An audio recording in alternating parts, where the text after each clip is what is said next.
எல்லாத்துலயும் ஒரு அறம் இருக்கணுங்கிறாங்க. பிசினஸ்ல என்னங்க அறம் அப்படின்னு கேட்டா, ஒரு இளைஞன் MBA முடிச்சுட்டு வந்திருக்கேன். அவங்க அப்பா சொல்லியிருக்காரு, எப்பா என் ஃப்ரெண்டு பால் பிசினஸ் பண்ணி பெரிய கோடீஸ்வரனா இருக்கேன், நீ அவன்கிட்ட போய் பிசினஸ் கத்துக்கிட்டீங்கன்னா அது எந்த பிசினஸ்க்காக இருந்தாலும் நீ அப்ளை பண்ண கரெக்டா இருக்கணும்னு போய் பார்த்துருக்காரு. அவர் வாப்பா சம்பவமேனா ரேட்பா, நான் யாருக்கும் சொல்லாத ரகசியத்தை உனக்கு சொல்கிறேன், என்ன இருந்தாலும் என் ஃப்ரெண்டோட பையன், நல்லா கவனிச்சுக்க. 4 பாயிண்ட் தான் சொல்லுவேன்.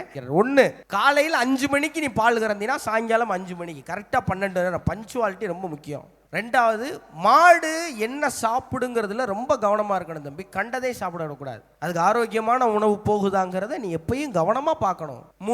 3ல் 1 பங்கு தண்ணி கலக்கணும் தம்பி. பாலில் தண்ணி கூடிட்டாலும் சிக்கல், குறைஞ்சாலும் உனக்கு நட்டம். இந்த பாயிண்ட் தான் ரொம்ப முக்கியமான 4வது பாயிண்ட்.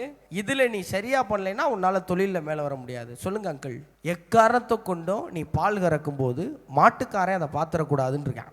இவன் அப்படிதான் பால் கறந்து குடிச்சு. இது பாலுக்கு மட்டும் கிடையாது, எல்லாத்துலையும் இருக்கு.